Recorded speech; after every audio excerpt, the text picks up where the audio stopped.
बुलेटिनमध्ये सुरुवातीला आताच्या घडीची महत्त्वाची बातमी. अमेरिकेचे अध्यक्ष डोनाल्ड ट्रम्प यांनी भारतावर 25% अतिरिक्त कर लावण्याच्या आदेशावर आज सही केली. त्यामुळे आता भारतीय मालावर अमेरिकेत एकूण 50% अतिरिक्त कर आकारण्यात येणार आहे. 31 जुलैला एका सोशल मीडिया पोस्टवरून भारतावर 25% कर लावण्याचा निर्णय घोषित करण्यात आला. त्यानंतर काल संध्याकाळी ट्रम्प यांनी पुन्हा एकदा सोशल मीडिया प्लॅटफॉर्मवर पुढील 24 तासात आणखी कर लावण्यात येईल अशी घोषणा केली आणि त्याच अनुषंगाने भारतीय वेळेनुसार संध्याकाळी 7:30च्या सुमारास भारतावर आणखी 25% कर लावण्याच्या आदेशावर ट्रम्प यांनी सही केली. त्यामुळे आता भारतीय मालावर अमेरिकेमध्ये एकूण 50% कर लावण्यात येणार आहे.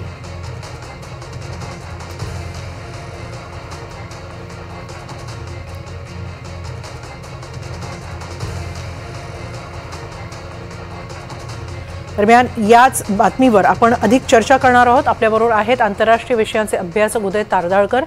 सर, अतिरिक्त टॅरिफ लावलेला आहे. एकूण 50% टॅरिफ भारतीय मालावर अमेरिकेत लागणार आहे. याचा भारतीय अर्थव्यवस्थेसाठी किती मोठा तोटा असू शकतो किंवा काय परिणाम होऊ शकतात? महत्वाचे जर एक 3 ते 4 आपण इंडस्ट्रीज बघितल्या तर फार्मा इंडस्ट्री आहे, इंजिनिअरिंग इंडस्ट्री आहे, इलेक्ट्रॉनिक्स आहे आणि वस्त्रोद्योग पण आहे. याच्यावरती परिणाम होईल.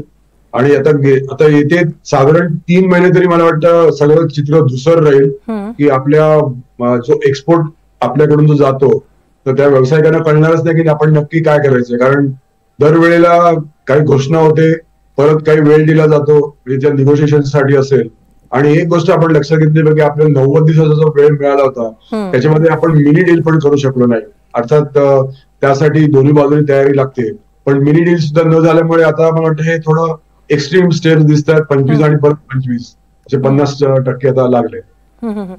मात्र हा ट्रम्प यांचा टॅरिफ बॉम्ब झेलण्याची म्हणजे अतिरिक्त टॅरिफ झेलण्याची आपल्या अर्थव्यवस्थेची कितपत ताकद आहे किंवा काय म्हणता येईल? आपण जर आपल्या एकूणच एक्सपोर्टचा जर विचार केला तर गेल्या 3 ते 4 महिन्यामध्ये मोठ्या प्रमाणावरती आपण निर्यात होतोय. अर्थात अमेरिका पण त्यात एक महत्वाचा देश आहे, नाही असं नाही. पण समजा आपल्याकडचा हा जो ही निर्यात समजा घटली काही कारणाने, तरी आपली इकॉनॉमी एवढी शाबूत आहे की ती सगळं हे जो शॉक आहे तो ऍब्सॉर्ब करू शकेल. दुसरी गोष्ट अशी आहे की इथे दुटप्पीपणा दिसतोय बऱ्याच प्रमाणात ज्या सँक्शन्सचा. ज्या रशियाने हे सगळं केलं त्यांच्यावरती कुठलेही अतिरिक्त सँक्शन नाहीयेत, पण भारताने रिसेल केलं. म्हणजे आजची जी ऑर्डर आहे मोठी त्यात भारताने रिसेल केलं आणि त्याच्यावरती प्रॉफिट कमवला. हा एक महत्वाचा मुद्दा त्यांनी ठळकपणे मांडला आणि त्यामुळे हा आता प्रश्न निर्माण झालाय. अर्थात त्यांची जी घोषणा आहे, आपण म्हणतो की आत्मनिर्भर आणि तिकडे मेक अमेरिका ग्रेट अगेन, मला वाटतं त्यातला हा राजकीय कॉन्फ्लिक्ट आहे असं मला थोडं वाटतंय. आर्थिक तर नक्कीच आहे. नक्कीच याची राजकीय बाजू काय आहे आपण याबाबत बोलणार आहोत. आपल्याबरोबर आंतरराष्ट्रीय संबंधांचे अभ्यासक शैलेंद्र देवळणकर देखील उपस्थित आहेत. शैलेंद्रजी, अतिरिक्त टॅरिफ लावलेला आहे अमेरिकेनं. या टॅरिफचा दबाव भारतानं कसा हाताळला पाहिजे किंवा काय कूटनीती असावी, काय असतील आता भारताचे प्रयत्न? हे बघा, हा पूर्णतः ट्रम्पच्या दबाव तंत्राचा एक भाग आहे. पूर्णपणे पार्शियल, एकतर्फी आणि पक्षपातावरती आधारित हा निर्णय आहे. याचं कारण असं आहे की हा निर्णय घेताना जो पेनल्टी म्हणून त्यांनी सांगितलंय की आपण रशियाकडनं तेल आयात करतो आणि त्यामुळे आपण रशियाच्या एकूणच युद्धखोर धोरणाला पाठिंबा देतो आणि त्याच्यामुळे युक्रेनमध्ये मोठ्या प्रमाणात जीवितहानी होती. हा त्यांचा यामागचा युक्तिवाद आहे. परंतु एक गोष्ट लक्षात घेणं गरजेचं आहे की हा कशा पद्धतीने पक्षपाती निर्णय आहे की मग जर तुम्ही रशिया बरोबरच्या भारताच्या व्यापाराला धरून जर भारतावरती 25% ऍडिशनल टेरिफ लावणार असाल तर युरोपनी मागच्या वर्षी 2024 मध्ये जो व्यापार रशिया बरोबर केला तो होता $67 बिलियन. मग तुम्ही युरोपवरती अशा प्रकारची ऍडिशनल ड्युटी का नाही लावली? तुम्ही चायनाचं उदाहरण घ्या. भारत जेवढं तेल हे चायनाकडनं रशियाकडनं भारताने आयात केलं अप्रॉक्सिमेटली $16 बिलियन, त्याच्यात दुप्पट तेल चीन हा रशियाकडनं आयात करतो. मग तुम्ही चीनवरती अशा प्रकारची पेनल्टी का नाही लावली? त्यामुळे हे पूर्णपणे डबल स्टँडर्ड. लक्षात घ्यायच्या मागचं कारण काय आहे की डोनाल्ड ट्रम्प यांच्या ज्या पक्षपाती टर्म्स आणि कंडिशन्स आहेत त्या टर्म्स आणि कंडिशन ज्या ज्या देशांनी ऍक्सेप्ट केल्या गेल्या 90 दिवसांमध्ये, जपाननी प्रामुख्याने, त्याचनंतर इंडोनेशिया असेल, व्हिएतनाम असेल, युरोपियन महासंघ असेल. तुम्ही जर जपानचं उदाहरण घेतलं तर जपानने आपलं ऍग्रिकल्चर सेक्टर पूर्णपणे मुक्त केलं. जपानने ऍग्रिकल्चरवरचं टेरिफ हे शून्यावरती आणलं आणि जपानने $750 अब्ज अमेरिकेमध्ये इन्व्हेस्ट करण्याचं मान्य केलं. त्याचप्रमाणे युरोपने देखील जवळपास $700 बिलियन इन्व्हेस्टमेंट अमेरिकेमध्ये करण्याचं मान्य केलं. त्यामुळे त्यांना वरती कोणावरती पण अशा स्वरूपाचं नाही. चायनाकडनं जो रेअर मिनरल्स आहेत, मिनरल अर्थ ज्याला म्हणतो, याच्या आधारावरती अमेरिका त्याच्याशिवाय चालूच शकत नाही. त्यामुळे त्यांना चायनाच्या बरोबर हे फारसं बार्गेनिंग करता नाही आलं आणि म्हणून कारण नसताना त्यांनी आपल्याला, कारण भारत अशा कोणत्याही पद्धतीचं कॉम्प्रोमाइज करायला तयार नाहीये. एक तर भारताने स्पष्ट केलं की आम्ही रशियाकडनं तेल आयात करतो, ही आमची जीवनावश्यक वस्तू आहे. ज्या गोष्टी युरोप रशियाकडनं आयात करत आहे त्या जीवनावश्यक वस्तू नाही आहेत. मग तुम्ही युरोपला पेनलाइज नाही करता. दुसरं असं त्यांचं म्हणणं आहे, शत्रुत्व कोणाचं आहे? शत्रुत्व अमेरिका आणि रशियाचं आहे. अरे पण त्याच्यासाठी भारतावरती का तुम्ही ह्या गोष्टी लादता आहात? मग उद्या आमचं पाकिस्तान बरोबरचं आता युद्ध झालं, ऑपरेशन सिंदूर झालं, मग तुम्ही पाकिस्तानला जवळ केलं. मग जर भारताचा शत्रू पाकिस्तान आहे तर तुम्ही पाकिस्तानला जवळ करताय आणि तुमचा शत्रू रशिया आहे तर तुम्ही आम्हाला आमच्यावर दबाव टाकताय की तुम्ही रशियाबरोबर संबंध तोडा. त्यामुळे हे पूर्णपणे पक्षपाती आहे. त्यामुळे त्यांना हे लक्षात घेणं गरजेचं, हे त्यांच्या दबाव तंत्राचा भाग आहे. त्यांना काय गोष्टी पाहिजे? बेसिकली आपलं जे ऍग्रिकल्चर सेक्टर आहे, लक्षात घ्या, अमेरिका भारताला काय निर्यात करतं? अमेरिका भारताला प्रामुख्याने जे निर्यात करतं हे सगळे इंडस्ट्रियल केमिकल्स आहेत, इंडस्ट्रियल इक्विपमेंट्स आहेत. ते ऍग्रिकल्चर मधली त्यांची निर्यात अत्यंत कमी आहे. जो ट्रेड डेफिसिटचा मुद्दा आहे, आपण त्यांना $83 बिलियन एक्सपोर्ट करतो, त्यांच्याकडनं आपण साधारणतः $40 बिलियन करतो. हा जो काही $30-35 बिलियन ट्रेड डेफिसिट आहे तो आपण इतर मार्गाने, म्हणजे फॉर एक्झाम्पल डिफेन्स परचेसेस करून आपण करू शकतो. आता अमेरिका आपला 5व्या क्रमांकाचा ऑइल सप्लायर बनला, जो 12व्या क्रमांकाचा ऑइल सप्लायर होता, त्याच्या माध्यमातून ट्रेड डेफिसिट आपण करू शकतो. मग हा आग्रह का बरं की तुम्ही ऍग्रिकल्चर सेक्टरवरचं टेरिफ हे शून्यावर आणा, फिशरीजवरचं शून्यावर आणा, त्याचप्रमाणे डेअरी प्रॉडक्टवरचं शून्यावर आणा, हा कसला आग्रह आहे? आणि त्यामुळे ह्या माध्यमातून त्यांच्या ह्या ज्या मागण्या आहेत, आपण बघा, आपण जे क्लॅरिफिकेशन दिलं त्या क्लॅरिफिकेशन मध्ये आपण स्पष्टपणे म्हणलंय की आमचे शेतकरी आणि आमचे छोटे व्यावसायिक म्हणजे MSME या दोघांचे इंटरेस्ट प्रोटेक्ट करणं हे भारताचं कर्तव्य आहे.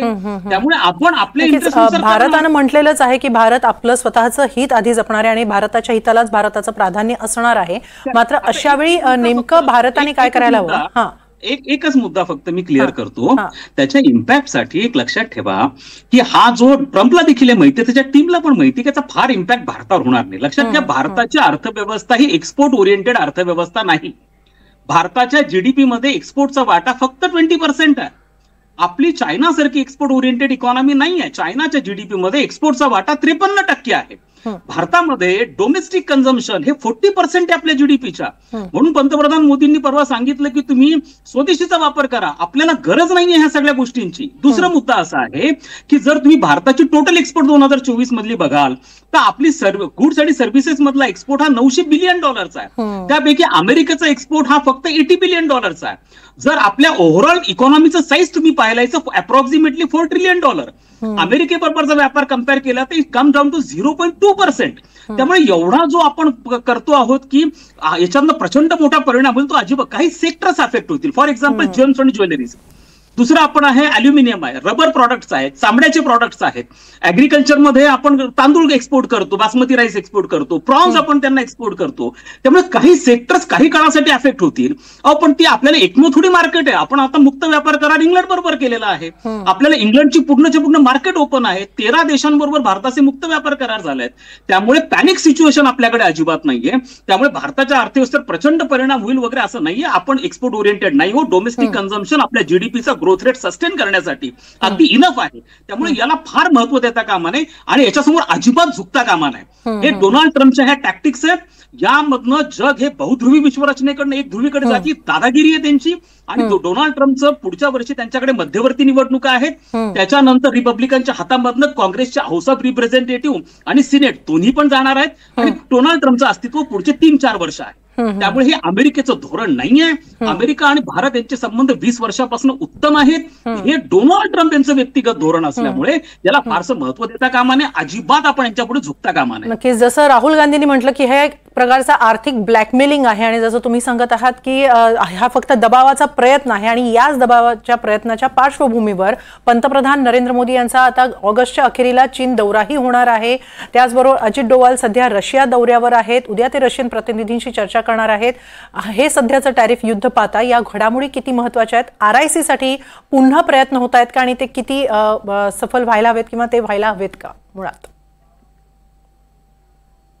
तुम्ही मला प्रश्न विचारला? हा शैलेंद्रजी तुम्हाला विचारला, सॉरी. ओके, आता एक बाब लक्षात घेणं आपल्याला अत्यंत गरजेचं आहे की ह्या सगळ्या कोलोनियल प्रॅक्टिस आहे. म्हणजे मी याला म्हणतो की जी ब्रिटिश ईस्ट इंडिया कंपनी होती, जी आपल्यावर जशा पद्धतीने टर्म्स कंडिशन टाकायची, म्हणजे तुम्ही त्यांचा सगळा माल विकत घ्या, ओके, आणि आमच्याकडच्या मालावरती मात्र तुम्ही त्यांना ऍक्सेस इंग्लंडमध्ये देणार नाही, जे कोलोनियल काळामध्ये घडलं.